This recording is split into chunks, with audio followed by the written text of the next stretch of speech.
Good evening, welcome to the overnight edition of From Day One.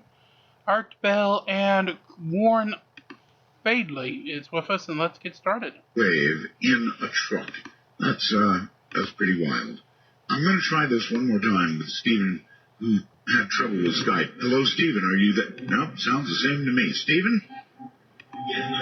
No, Stephen, it's still not working, buddy. You're going to have to go back and give it a try. Like I said, go to the Echo server, please, if you can hear my voice, and get it straightened out.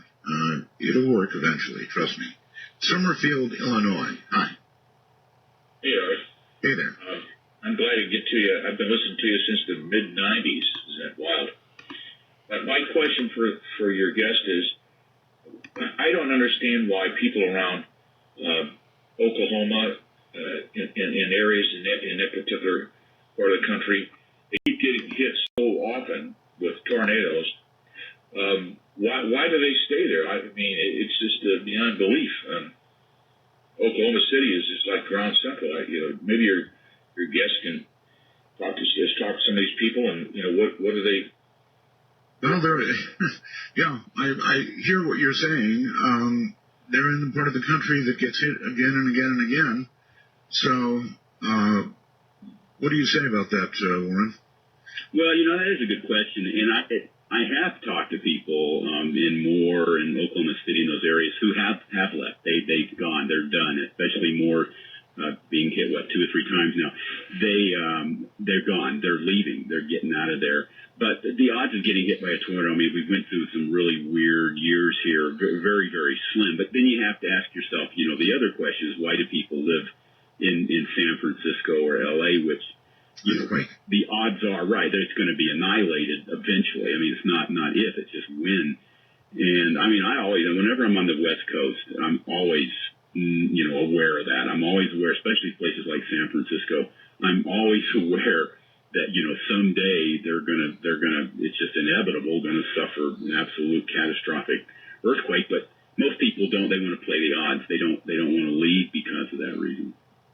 Well, I do understand the psychology, though. They do get hit a lot, and I guess when you're sitting watching on TV, you say to yourself, well, do they stay there, especially in those areas near Oklahoma City that seem to get hit again and again and again. What is it about Oklahoma City? Any thoughts on that?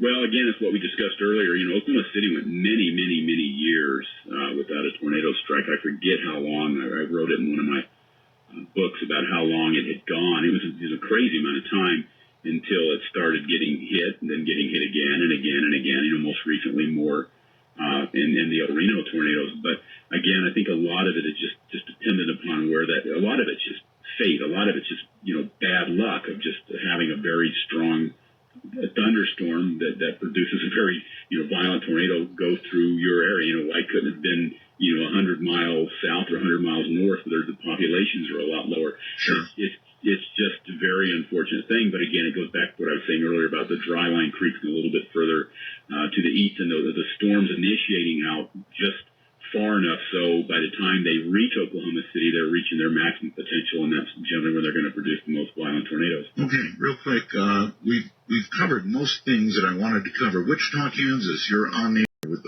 Warren. Hi, Mr. Bell. I have a question. I actually live in a smaller town, El Dorado, on the outside of Wichita. Okay.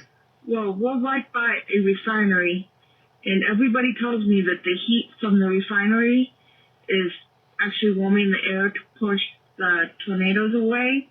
And I don't know if that's true or they're just screwing with me because I used to live in, I was born and raised in San Diego in this whole area. Wait, who's telling you this? Is it the people who work there? My husband's family.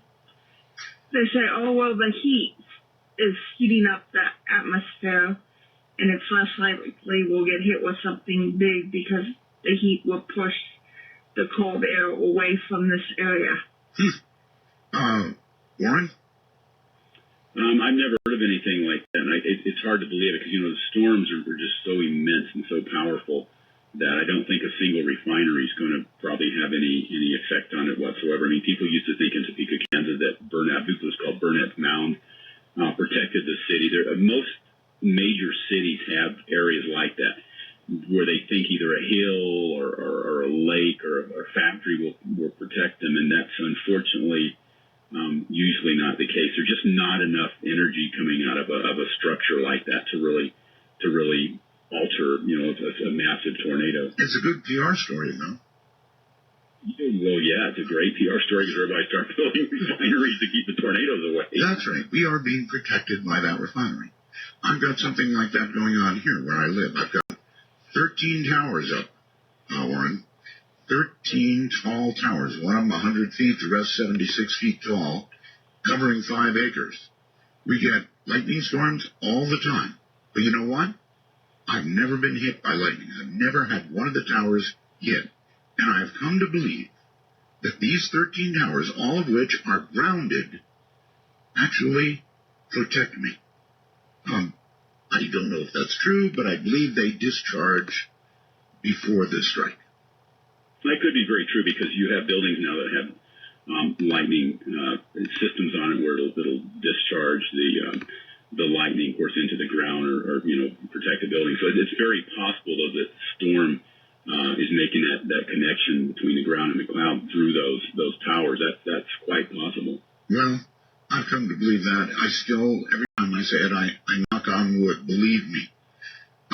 Is there any advice that you can give to would-be storm chasers? I mean, I get it. I know why people do it because it's an adrenaline rush. But what advice would you give them?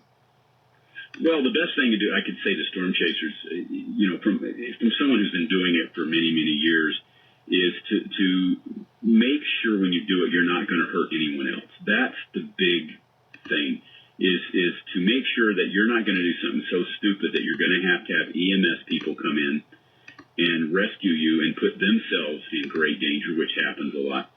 Don't be part of the problem. I mean, you can get as crazy as you want. Most of the time, people are chasing out in the middle of absolutely nowhere. I mean, you can get away with all kinds of crazy stuff, but don't danger other people, especially people that aren't chasing.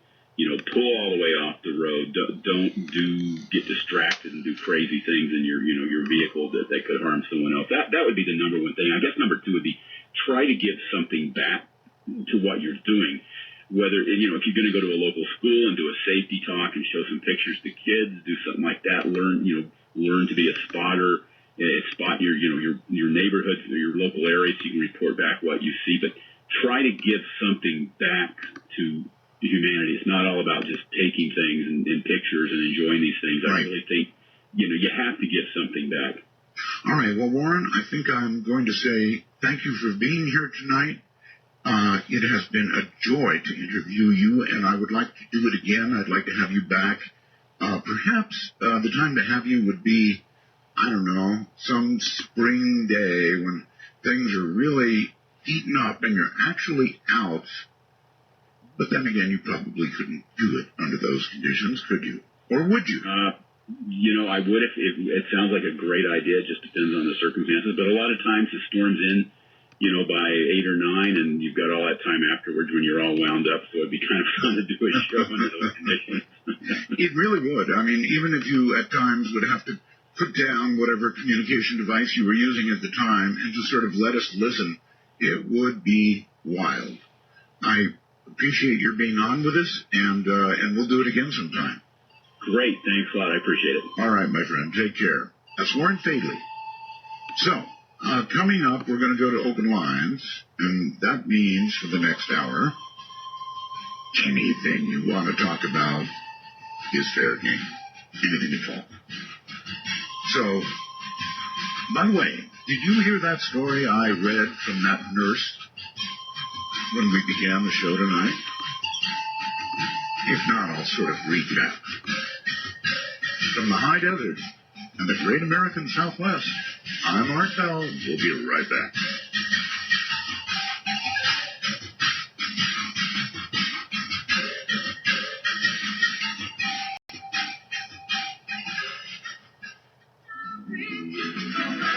Keep moving to the next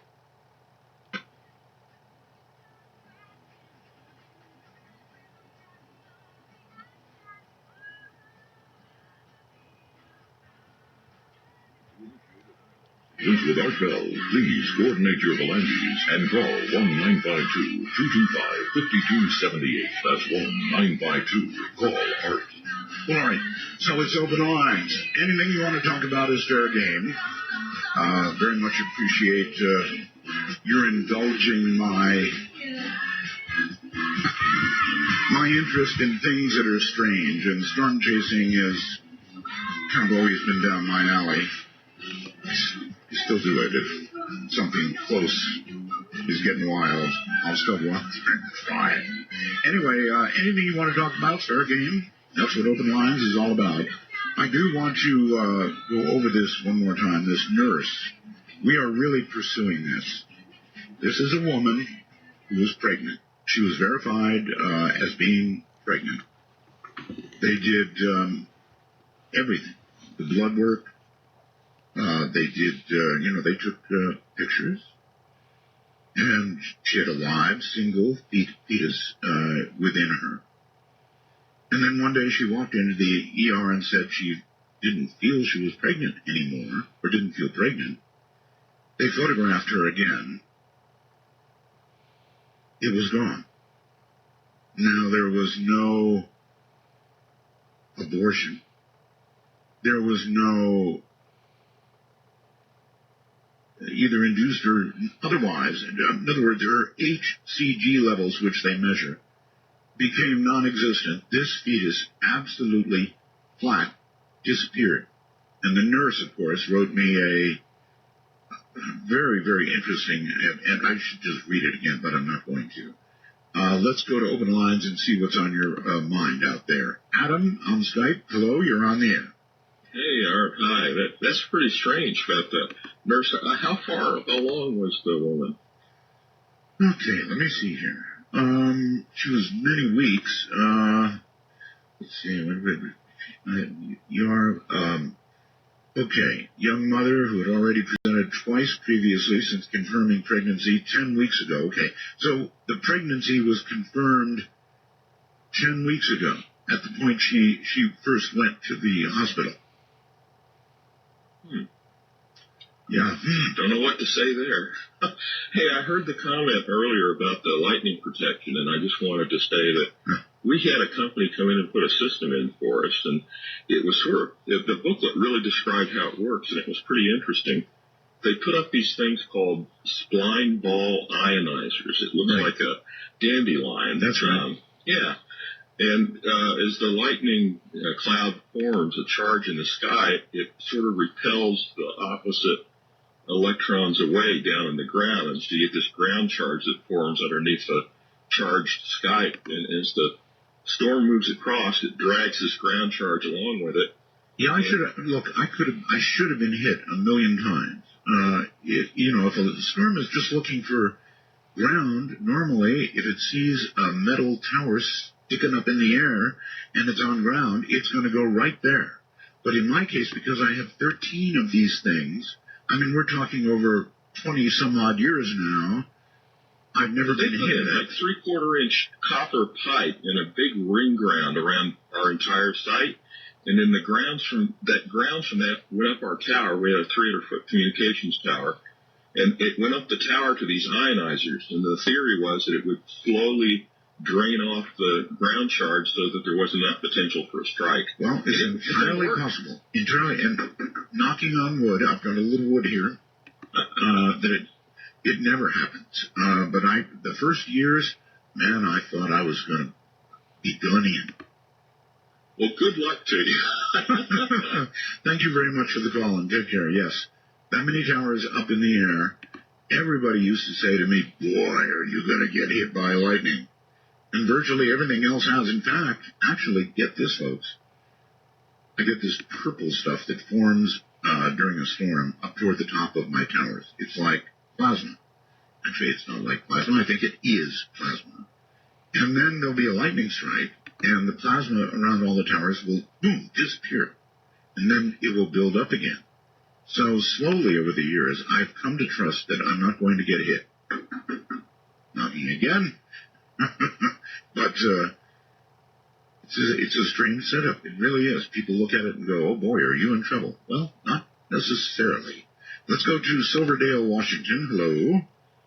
Hi, Art. Hi. I was just gonna say we were about 25 years ago in Big Bend, Texas, in the national park there, and we were out for the afternoon, and all of a sudden a storm came up, and we were looking in the distance at the Chisos Mountains, which are orange in the desert in the distance, and it's just the sky turned like a jet gray, Right. and like charcoal gray, and the ocotillo had the cactus had the beautiful orange blooms on it against that. Yes. And it was just spectacular. We took a lot of photos and could see the tornado in the distance. And there's so few, you have to drive miles on a road and there's no way to take an angle. So I got that adrenaline rush and wanted to stay out there all evening and watch it. But it got to where, we had our daughter with us, and we said, we got to go back. So we went to Marathon to the hotel. But it was spectacular. I think it's one of the prettiest sights I've ever seen. Is that orange mountain, the mountains. Well, it's pretty until something awful happens. Oh, yes. And, you can't get away from them. They move so fast, and they change direction sometimes, too. So Actually, as a chaser, you can usually stay safe. With radar, you know which way they're going. But in the days that I was chasing, we didn't have that radar, and God, it was dangerous. it must have been. Thank you. But beautiful. Oh, take care. All right, take care. Thank you very much for the call. To Joe in, well, I don't know where you are, Joe. This Joe? Hello? Can you hear me? Actually, you're a little too loud. Oh, really? Yeah. How's that? Is that okay there? Yeah, that's okay. Now turn your device down, Okay. and we'll be all set. You know you can hear me in the background with it. I am a first-time caller, even though I've been listening to you since, God, I'd say the beginning of the 90s, if not like early 90s. Everybody seems like they want to remind me of this. No, but I'm a huge fan, and this is an honor, actually. I've been wanting to call you for years, but I've always put it off. I'm like, I'll call him when the time's right. All right. Well, the time's right, and here you are, and so ask anything you want. It's not so much of an, well, it is kind of an ask. Have you ever had anybody call in and talk about, like, abduction scenarios or gray aliens with, that were hooded or robed? Hooded or robed? Yes. I'm talking about taller ones, not necessarily Yeah, the robed. hooded. I've heard that.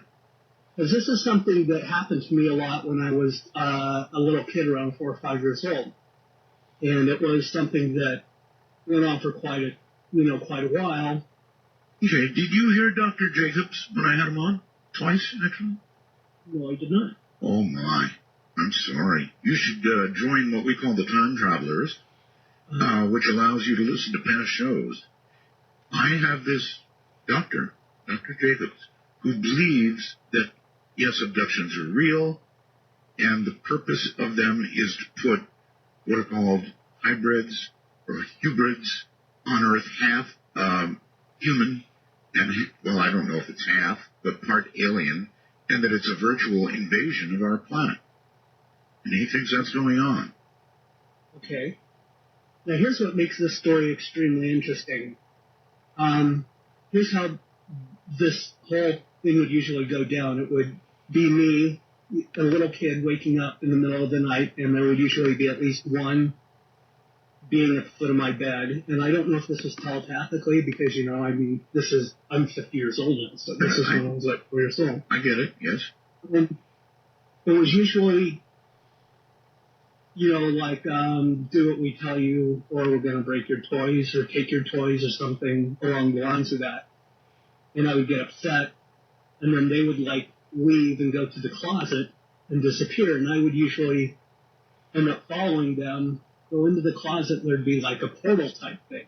Now, why would you follow them? I don't know. And that's all I remember. I don't ever remember getting on a craft. I don't ever remember being abducted. Okay, see, that's the part of the story that doesn't ring true to me.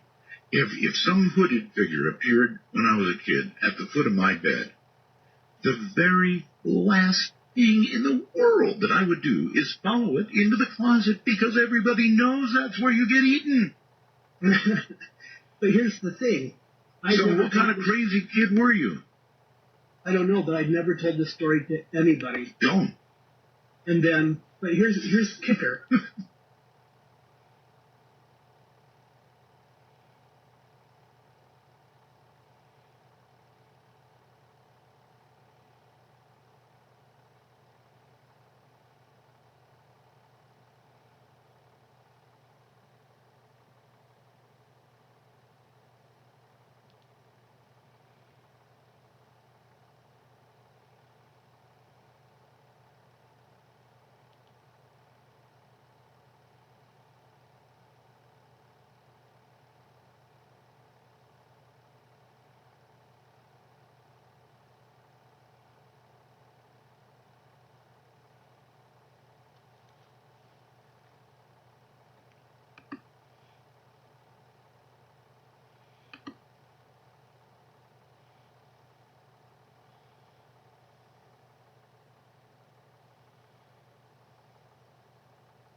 All right. Well, the time's right, and here you are. And so ask anything you want. It's not so much of an, well, it is kind of an ask. Have you ever had anybody call in and talk about, like, abduction scenarios or gray aliens with, that were hooded or robed? Hooded or robed? Yes. I'm talking about taller ones, not necessarily. Yeah, hooded. I've heard that. Because this is something that happened to me a lot when I was a little kid, around 4 or 5 years old, and it was something that went on for quite a while. Okay, did you hear Dr. Jacobs when I had him on? Twice, actually? No, I did not. Oh, my. I'm sorry. You should join what we call the Time Travelers, which allows you to listen to past shows. I have this doctor, Dr. Jacobs, who believes that, yes, abductions are real, and the purpose of them is to put what are called hybrids or hybrids on Earth, half human, and, well, I don't know if it's half, but part alien, and that it's a virtual invasion of our planet. And he thinks that's going on. Okay. Now, here's what makes this story extremely interesting. Here's how this whole thing would usually go down. It would be me, a little kid, waking up in the middle of the night, and there would usually be at least one being at the foot of my bed. And I don't know if this was telepathically, because, I'm 50 years old now, so this is when I was like 4 years old. I get it, yes. And it was usually, do what we tell you, or we're going to break your toys, or take your toys, or something along the lines of that. And I would get upset, and then they would, leave and go to the closet and disappear. And I would usually end up following them, go into the closet, and there'd be, a portal type thing. Now, why would you follow them? I don't know. And that's all I remember. I don't ever remember getting on a craft. I don't ever remember being abducted. Okay, see, that's the part of the story that doesn't ring true to me. If some hooded figure appeared when I was a kid at the foot of my bed, the very last thing in the world that I would do is follow it into the closet because everybody knows that's where you get eaten.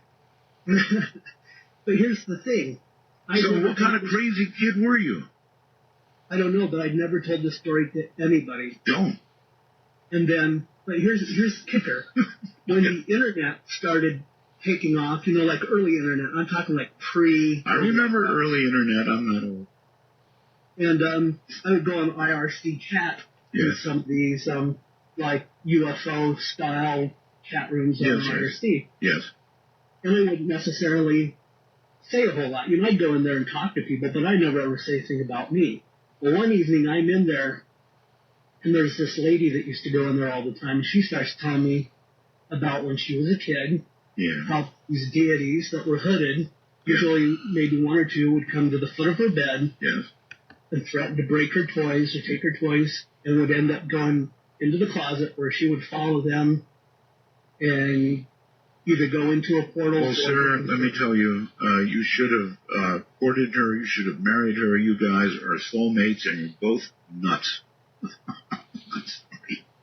I don't mean to be mean to you, but you just don't follow things like that into the closet. And if there's a lady out there who does that, you really need to connect with her and pursue that relationship. Hello, on the phone line somewhere. You're on the air. Hello. Art? Yes, that's me. Yeah. Oh, yeah. Hi. Hi. Man, my name is Mario. I live in Norwalk, California, Southern California. Man, I just want to say I've been a long-time fan. I'm sure Coast to Coast regrets letting you go. You know, you're over here back on live, though, so I'm sure, you know, they see the fans leaving their station and listening to you. Well, I don't know. I'm just glad to be here. Oh, man, I'm sure everyone is. But, anyways, I wanted to ask you about that missile launching the other day in California. Have you heard about Actually, it? yes, two of them, actually. Two Trident missiles were launched from a submarine. The one spectacular one occurred at night, and, everybody saw it. Like, I saw it too, and I recorded it, but to me, it almost looked like, it was like, almost like it was opening up a wormhole in the sky, you know, almost like another dimension at one point. Well, I know it did. Colored. Yep, it was pretty cool, I know. But it wasn't a wormhole. It was the launch of a Trident. Now, if you ever see Tridents getting launched en masse, it'll be like a wormhole opening for sure, for all of us. Oh, okay. And then, can I sneak one more question in? Yes, you may. Go in on your infamous phone call? Beg pardon? Can you give some details on that infamous phone call you received in the 90s? On what call? Yeah, that infamous phone call about the panic caller from Area 51. Oh, that one. All right, sure, yeah. Well, there's nothing to tell. This guy called me at a moment like this, you know, in the middle of open lines, and he said he was, and it sounded like he was in an airplane. He said, I'm in an airplane and I'm going to violate Area 51 airspace. And I said, don't do that. It's not a good idea. And then he was later heard screaming something about a rail gun, and of course we didn't hear from him again. So that's it. That's all there is to tell. I mean, I followed him. I bet we spent 20 minutes, 30 minutes on the air. I kept trying to get back hold of him and get the rest of the story, but eventually, frankly, it just ended, and I don't know what became of that man. But do not fly. Actually, don't walk. Don't drive. Don't in any way penetrate Area 51. If you do, something permanent will happen to you, or at least temporary. You'll end up in jail. Best case, worst case, you will cease to breathe. Be at room temperature, as Russia would say. Okay, let's go to, believe it or not, Oklahoma City. Just talking about you too. Hello. Hey, Art, how you doing? Fine. Thank you for taking my call. Big fan, obviously. Anyways, Oklahoma is something else as far as weather goes, and that's why it was a real great show. You know, I can definitely relate to it. The tornadoes here are absolutely insane. We didn't have a lot this year, but yeah. Well, let me ask you what an earlier caller asked, and the earlier caller asked, you know, knowing that you're right in the middle of where tornadoes go, why don't you move? I mean, you look up anywhere, they've all got their climate problems, but Oklahoma has picked up more climate problems recently. We've had earthquakes, and several of them gotten in the high threes magnitude. I know that's not a lot for people out in California, but yeah, it's a good point. But where I live in particular is on the northern half of the city, and the southern half of the city is normally where it cuts through. More has been hit repeatedly. I mean, again and again and again, more and more. Listen, do you blame your earthquakes on fracking? Is there fracking going on in the area? Yes, there is fracking going on in the area, and I couldn't agree more with that. And you know, I don't try to hop on those bandwagons all the time, but I mean, we had like 5 earthquakes, you know, in the last 15 years, and then major ones anyway, like significant ones you could feel. And then all of a sudden in 2013, you had I think it was 100. I don't know the exact numbers, but it was like 100, over 100 earthquakes from May to June in 2013. I mean, we're talking. I don't have the exact numbers. I'm sure somebody's looking it up right now, but it was a substantial jump. And so one or two things is happening, because Oklahoma's in the middle of the plate, the North American plate. Mm-hmm. Either the plate's ripping in half, and they're not telling us about it, or fracking. I mean, it's just one or the other. I'd rather blame it on fracking. I wonder if they know the long-term possibilities with fracking. I mean, we get these small earthquakes, but is it possible that it could produce something really unwanted? I think they know some things that they're not telling us about fracking, obviously. But it slowed down lately, but that's because of the release of our oil reserves and the drop in crude oil. So that's probably the only reason why it slowed down, the earthquakes with the fracking. But I just had a second question for you, Art. Sure, far away. The climate. And let me be clear, I'm not challenging you, and I do agree in climate change, because I've seen it firsthand in this state. But what do you think would be a reasonable solution for climate change to battle it? You know, that's an awfully good question, and honestly, I don't have the answer. I really, really don't have the answer. So you're welcome to sort of challenge me, and you should challenge me on that, because we do talk about, climate change. I think clearly we are undergoing climate change. Whether you believe man's hand is involved or not, it is going on. We are warming up. The glaciers are melting. They try and say that, there's more snow now in certain areas than there was, and maybe there is. It's probably because of winds, but that are piling it up. But I don't have an answer. I mean, the CO2 level is going up. Nobody can argue with that. It's measurable. It's going up. Was it 400 parts per million or better right now? So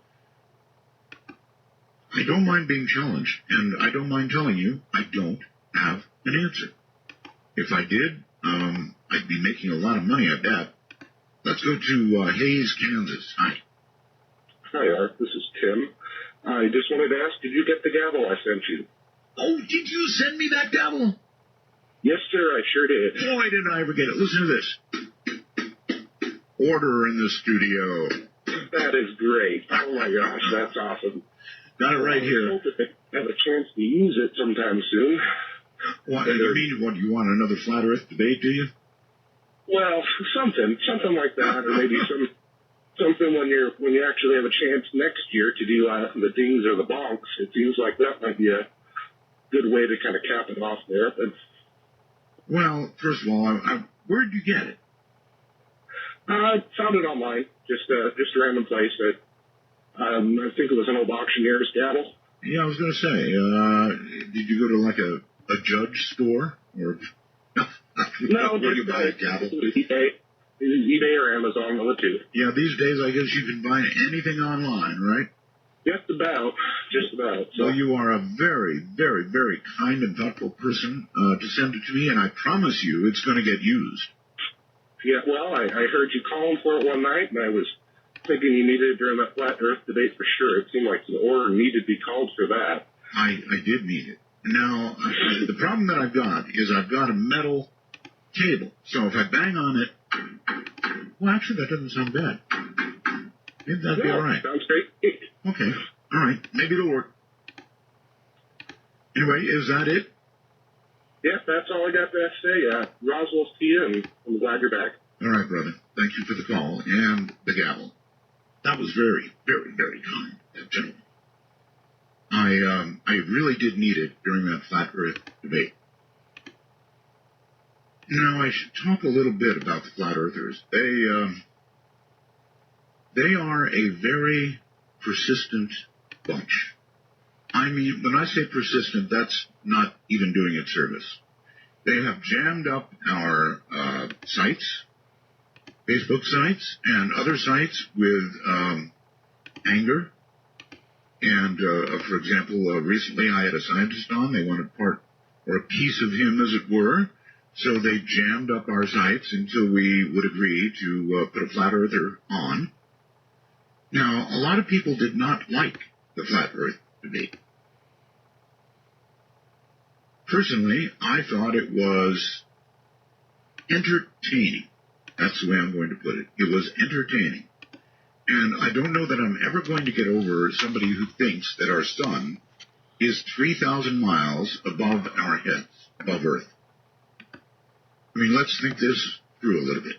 We have satellites at 22,300 miles up in geosync orbit, right? So, if that were the case, those satellites would get burned up by the back side of the sun.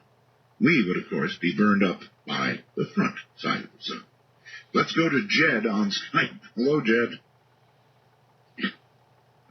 Jed doesn't sound like it's going to work, buddy. Are you there?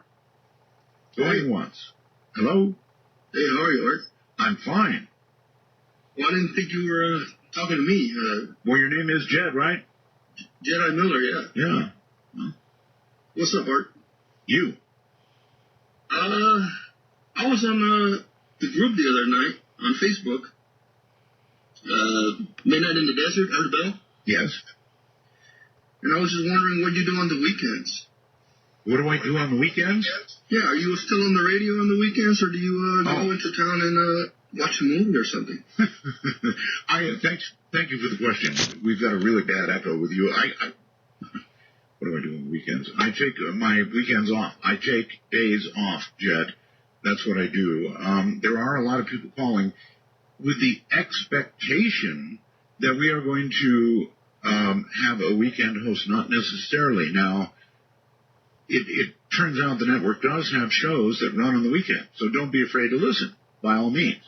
But we're not doing a version, per se, of Midnight in the Desert on the weekend. Now, I do this 5 nights a week, right? And at my age, that's a bit of a pull, as it is, 5 nights a week, but I love it, so I do it. 2 nights a week I spend with my family, or I attempt to. It's kind of difficult, because actually we're on very, very opposite schedules. In doing this show, I cannot do it as the end of my day, so it's not like I can go home at 12 o'clock and go to sleep. No. Doesn't work that way. If you're lucky, very lucky, you might get sleep by, say, 3 to 4 a.m. That's typical. And then, of course, you're up in the afternoon. So it's kind of disruptive for the family in that my daughter, who is 8, gets up very early with Mom for school. And it does work out otherwise, but it's kind of a wild deal, to do a show like this. Hello, you're on the air, Santa Rosa, I believe. Yes, can you hear me, Art? I can, yes. Oh, my Lord. It's so funny. How are you, sir? Fine. Okay. I have to ask. I haven't talked to you. I've been listening to you since 97. I was talking to my mom earlier today, coincidentally, and I brought up the time that I actually called. Actually, I probably talked to you early 2000s. And, I was one of the last callers. I was the last caller, and you asked me to say goodnight to America, and I sure did. And that was fun. And I also like the way you used to say, going through interviews with a fine-tooth comb. I don't know how you said it, but anyways, I always love that little phrase you did with fine-tooth comb. It's just great. I want to say that you're like a father figure to me. My dad wasn't really around much, and you really helped develop my voice as far as standing up for myself and those sort of things, and debating, and your sort of, yes, sir, and your attorney approach to things. It seems, I think very highly of you. I do want to ask you a couple things. I'm a big fan of Alex Jones as well, and he's my age, and I've been following him very closely because I want to see for myself if he was lying or if he's telling the truth, and I can tell you most of the things he says comes to pass, and about 95% of what he says seems to be true. Well, for example, what? Well, let me see. 9/11, he was on the ball with that pretty good. What does he say about 9/11? Well, he points to people like Richard Gage of Architects and Engineers here in the Bay Area, and they talk about Building 7, for instance. They talk about, he talks about the Bush family, for instance, and his brother being head of security leading up to 9/11, and he was dismissed. And okay, I'm not trying to be mean here, but I mean, what did he say? What did he say that is now verifiably true? Well, that's verifiably true. Well, let me think about that. How about buildings falling into buildings falling into their own imprint? The way those buildings fell down it seems that buildings have never come down quite that way before, that fast. He talks about the reporter was at the Building 7 as well. He talks about the BBC reporting it ahead of time. There's a timestamp there. He has movies on this, so you can actually see it. I mean, okay, let's try. Let me try a question, if you don't mind. Yes. Is he trying to make a case that it was an inside job? Is that sort of like the bottom line? He coined that phrase, actually. Yeah, he sure did in regards to 9/11. And I just think it'd be a fascinating interview between you two. I know he holds you in high esteem, and if I could pick one person he could interview, I think it would be him. And just one more thing, I know the JFK assassination anniversary is coming up, and there's this lady out there named Judith Ferry Baker. She has a book called Me and Lee, and she claims that's Lee Harvey Oswald's girlfriend. And I've listened to her in interviews, different areas, and she's got interesting information. They have these conferences coming up here. All right, listen, brother, I've got to run. We're in a break, but Alex is an interesting, energetic guy. Now, he has talked about conspiracy theories. Have they yet been proven to be true? I don't know. I'm not immune. I think of them myself. Personally, I think 9/11 was an outside job.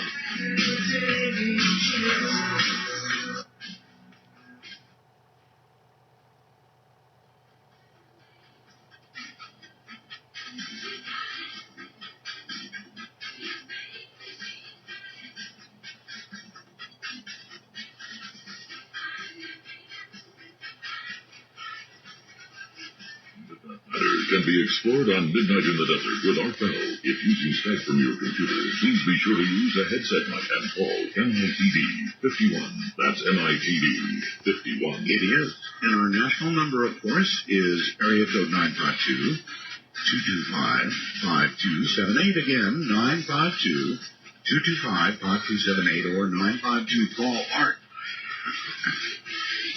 I'm getting a few strange reports that some people are saying they are hearing last night's show in repeat. And I wonder if anybody can enlighten me in any way on that. I can't imagine that happening or why that would be happening.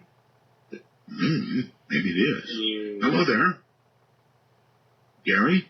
Yes. Hi, Gary.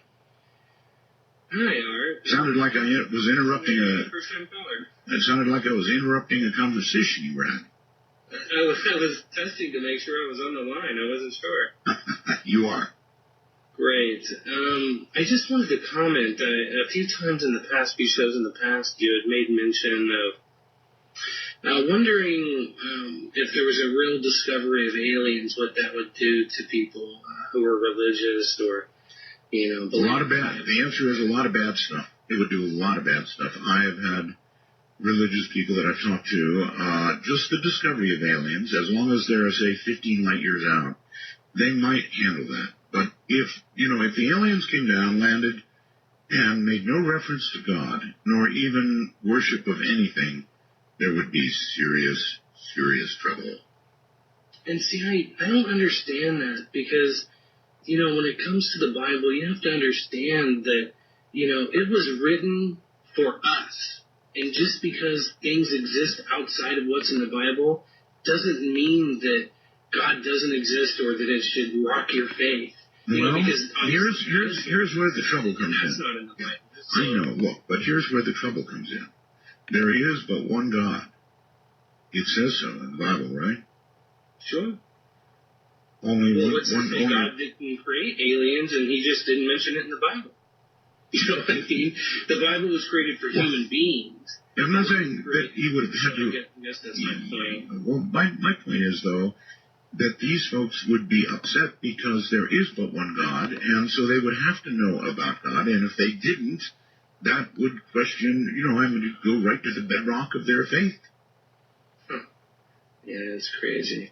Anyway, that's pretty much all I had to comment on. I love the show, and really glad you're back. Well, good to be here. Thank you very much. Yes, it would go to the bedrock of their faith. They wouldn't know how to react. I do get it. Believe me. I do get it. If you believed, I guess you would have to have great faith yourself that there is but one God and that God would be recognized everywhere by all intelligent beings. And if not, it would open some, I think, pretty serious questions in your mind. Hello there, wherever you are, you're on the air. Yes, Art. Yes, Mr. Clark. Art, you have a great, actually, let me rephrase it. You have the greatest show, and you're the greatest communicator and investigative journalist I've ever heard. You are the absolute best. Okay, I am not an investigative journalist, although I will follow a story, obviously, but I'm a talk show host. And I'm glad you enjoy me, but that's what I am, a talk show host only. Yes, well, when you probe your guests, nobody does it like you. I just want to say as a compliment. Thank you. That is a compliment as a talk show host. Yes, that's what you're supposed to do is probe. Right. Now, I'd like to relay a real quick story that happened many years ago when I was a young guy. I was living in Illinois. I purchased a 1968 Buick Riviera from a police officer there. And I was on my way to El Paso, Texas. And I was fascinated by the Southwest, and I was even thinking of moving there. And on the way to El Paso, I was on the interstate highway, going roughly around 60 miles an hour, and to my very front, approximately a mile away, maybe a little more, I could see a tornado crossing the interstate, and it was very dark, it was wide, and it was moving very slowly. And at that time, I was a thrill seeker and on the very wild side. And I said, I wonder what it would be like to go through that, because I had no idea what I was doing. And boy, you got that part right. I wasn't thinking of consequences, right? But I knew that this was a heavy car, and I knew it was fast. So I proceeded to accelerate, and I got my speed. Yes. Right at the 100 mark, maybe a few miles over 100. 100 miles an hour. Headed into a tornado, fast as you can. Yes. Okay. And got it. As I entered the darkness, holding the wheel very tightly, it appeared as though at first I was entering like a time warp. It was like time had suddenly stopped. I was like in the middle of a vacuum.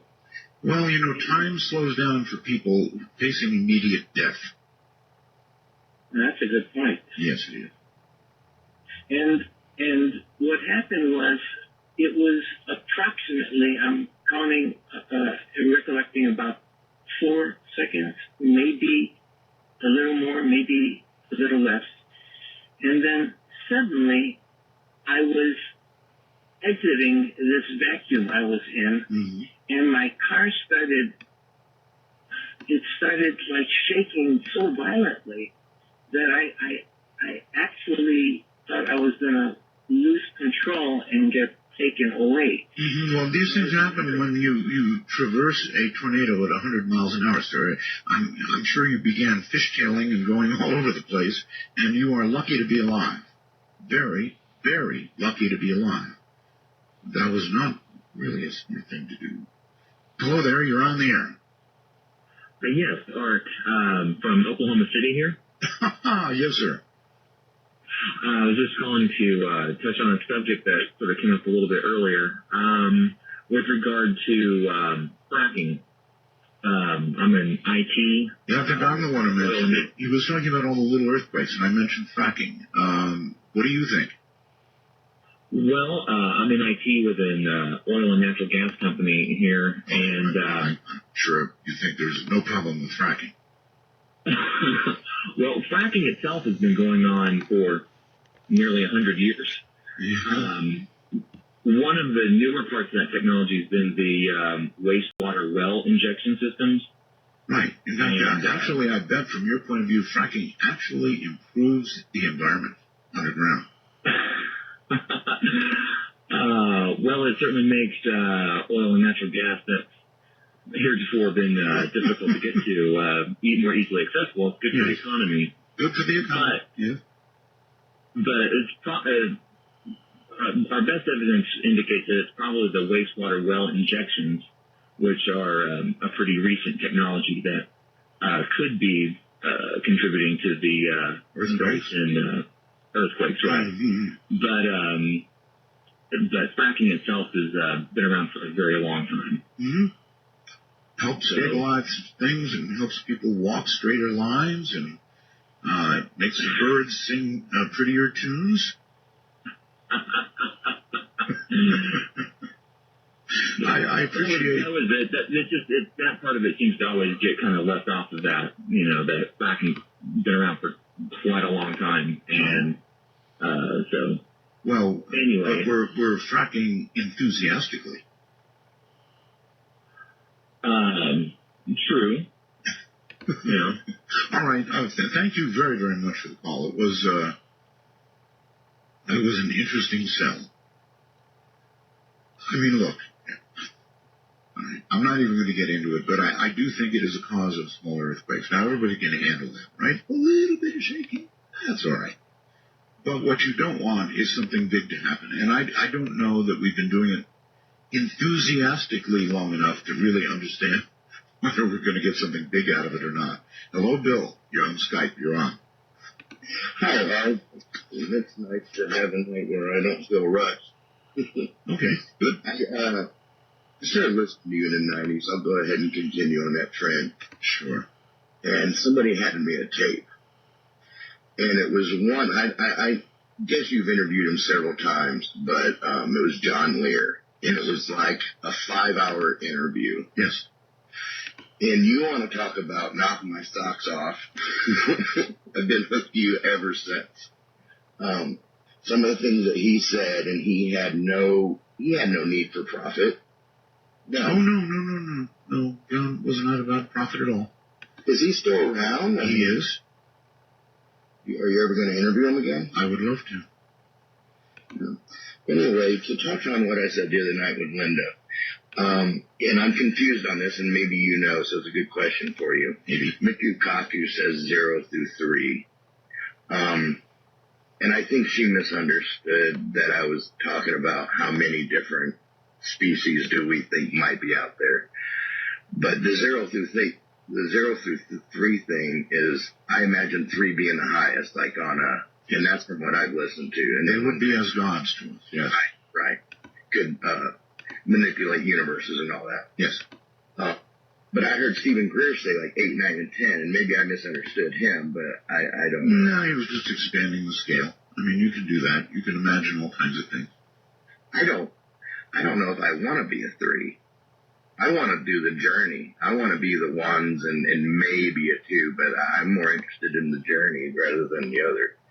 And well, none of us are going to live long enough to make it to the next category, but we can imagine them. Oh, yeah, we can. Like I said the other night, I'm an atheist. And that's not really, I guess it is a faith, but my only faith is that my soul is mine, and I don't want to give it to nobody on off chance. I believe in good and evil. Okay, wait a minute. You believe in good and evil. You believe in souls. And you're going to hold on to yours, even in death. Yep, I'm going to hang on to it. It's mine to keep. That is a very unusual faith that you have there. Very, very interesting. You do believe in souls. You do believe in good and evil. You don't necessarily believe in God. I'm not saying that I don't believe in the possibility of a creator either. Well, yes, you are. Yes, you are. That's what you're saying. You said you're an atheist. Right. That's not a theist. I don't believe in a deity. It's the opposite of theism. So you believe there is no God. Straight across. You're an atheist, right? Theism. Theism is the belief in a deity. You're hedging. You're hedging. So, I picture you in the crypt with your hands around your soul, holding on, not letting it go anywhere. Maybe, I don't know. But that's another point, too, is that, through everything we've listened to, on one hand, you have the scientists who, think that everything was as small as a cork and blew up. Right. And then you have, I don't care, all walks of religion, and they think that some almighty being created it in 7 days. Why can't we just take the middle path and say, we don't know? We can. But of course, then you're taking a path that is taking a chance, right? We don't know. Even I say that. I don't know. But I have hopes. So I call myself a hopeful person. Hello there. You're on the air, wherever you are. Hello, is this me, Art? Only you know that for absolute certain, but it sounds like you. Oh, okay. Well, I didn't know. I've been holding a little bit through some other people, but long-time listener and first-time caller. Well, thank you. It's great to have you. We don't screen calls here, obviously, so... Well, I see that. But the reason I'm calling tonight is about lightning rods. Oh, yes. I don't know you've heard of them. Oh, sure. What do you think?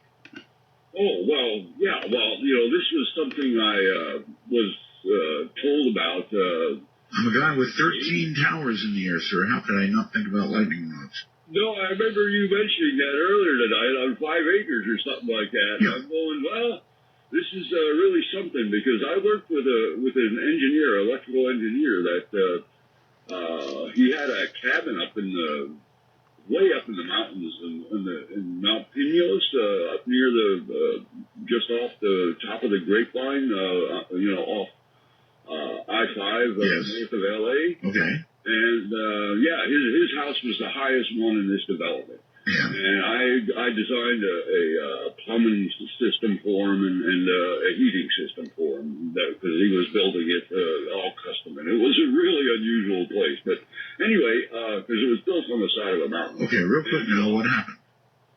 Well, we were talking about, lightning up there, because, he was way out in the middle of nowhere. He was get it. Trees and everything. I get it. And he says, basically, if you have a grounded metal rod up above the roof of the house will be protected underneath that metal grounded rod,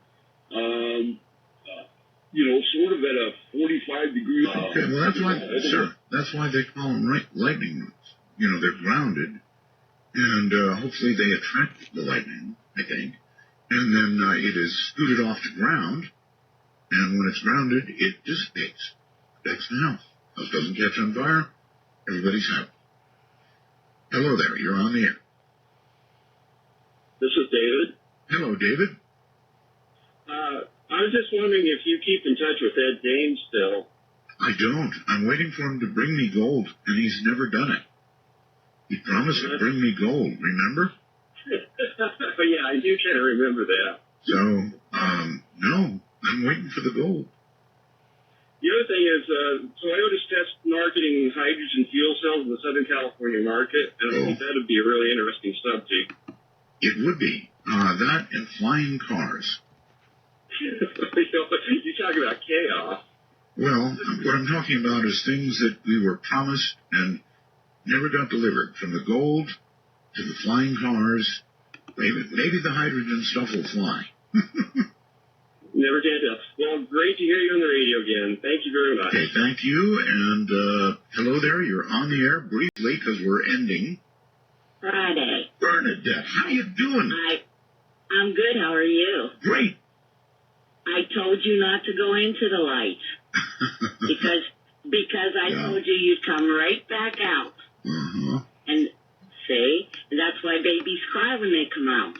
They know they're going to get their culos cracked again for how many times you've been reincarnated. Yeah, I guess I could That's why we cry. We know we're coming back.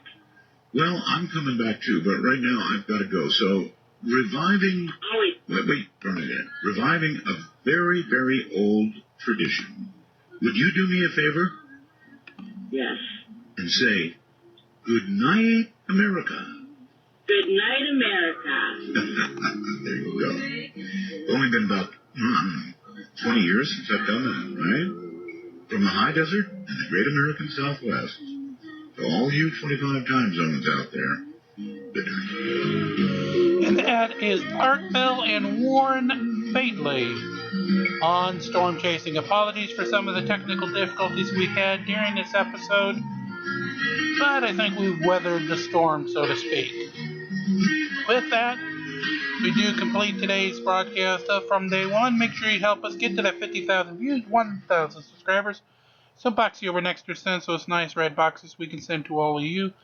And of course, YouTube goes ahead and puts us on the algorithms.